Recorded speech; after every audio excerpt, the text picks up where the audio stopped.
దేవుని యొక్క ప్రియమైన పిల్లలందరికీ ప్రభు యేసుక్రీస్తు నామములో ఉదయకాలపు శుభాభివందనాలు తెలియజేస్తున్నాం.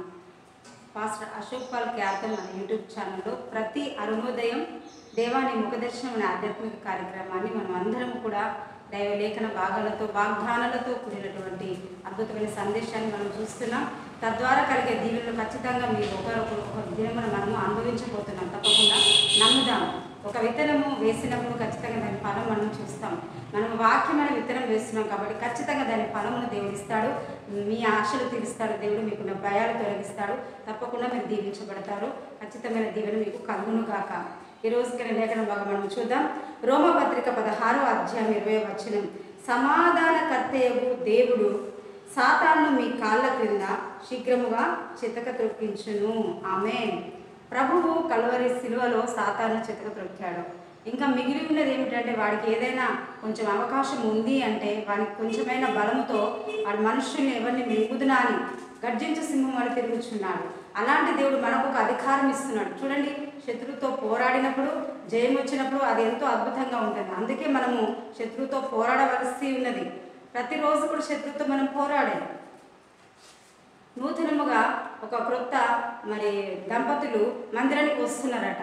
వారి బాధ ఏంటి అంటే వారు ఒక రకమైన మానసిక శక్తులతో పీడించబడుతూ కుటుంబంలో సమాధానం లేకుండా రోగాలతో, వ్యాధులతో, అనారోగ్యాలతో, ఎంతో విచిత్రమైనటువంటి సమస్యలతో హాస్పిటల్కి వెళ్ళినప్పుడు ఎలాంటి రిపోర్ట్స్ రాక, ఇంటికి వస్తే రోగాలతో, తినలేక, దరిద్రంతో, శాపంతో, ఎన్నో రకాలైన బాధలతో ఏంటి మా పరిస్థితి అనుకున్న సందర్భంలో వారిని మందిరానికి తీసుకొని రావడం ద్వారా వారు ఒకరోజు రాత్రి వాళ్ళ ఇంటి ముందు ఒక మాంత్రికుడిని వాళ్ళు చూస్తున్నారు. వాడు మంత్ర ప్రయోగాలు చేస్తున్నాడు మాంత్రికుడు.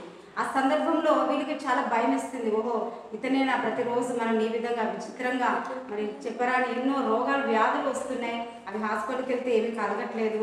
ఏంటి పరిస్థితులు వారిద్దరు ఆలోచించుకుంటుంటే అప్పుడే దైవ సేవకులకి ఫోన్ చేశారంట. అయ్యా, మా ఇంటి ముందు ఎవరో ఒక కార్పెట్ వేసి, ఒక పట్టు పరిసి, ఒక ముగ్గు వేసి, ఒక నిమ్మకాయలు, ఒక కొబ్బరికాయలు, ఆ యొక్క మంత్ర ప్రయోగాలు అతను జపిస్తూ ఉన్నాడండి. మాకు చాలా భయంగా ఉంది, మాకు తెలియని ఆందోళనగా ఉందండి, మేము ఆ డోర్ తీసి బయటికి వెళ్ళలేమండి అని చెప్తున్నారు.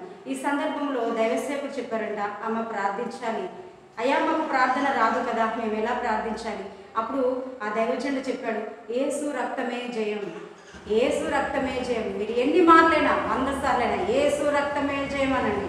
యేసు నామాన్ని స్మరణ చేయడం చెప్తూ ఉంటే ఇక ఈ మాంత్రికుడు జపాలు చేయడం, మంత్ర ప్రయోగాలు చేయడం, ఆ యొక్క చేతపడి చేయడం ఈయన గల్మ ముందు, ఇంటి ముందు ప్రారంభిస్తే ఈ బిడ్డలు అమాయకులైనటువంటి ఈ బిడ్డలు యేసు రక్తం చేయం, యేసు రక్తం చేయమంటున్నారంట. ఈ లోపున ఆ మాంత్రికుడికి ఒక అగ్ని దిగి వచ్చినట్టుగా అయిపోయి అతను విలువలాడుతూ ఆ యొక్క ముంగిట ఆ గమిలిలో పడిపోయి కొట్టుమిట్టాడుచున్నాడంట. ఉదయముగా అయినా ఆ మాంత్రికుడు లేగట్లేదు.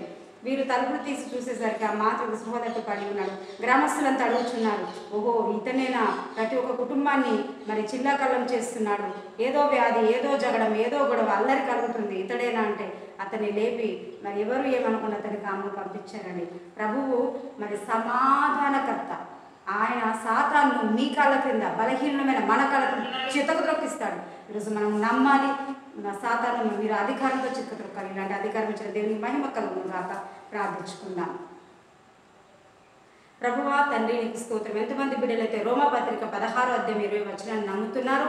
సమాధానకర్తయగు దేవుడు సాతాను మీ కాళ్ళ కింద శీఘ్రముగా చితక త్రొక్కించిన మాట అద్భుతమైన మాట.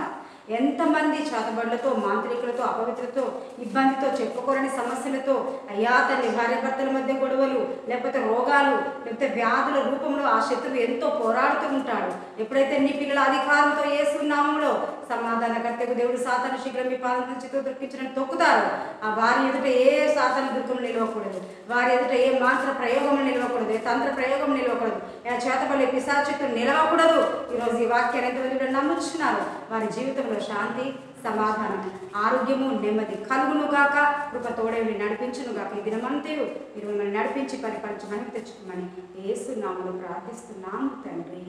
ఆమేన్.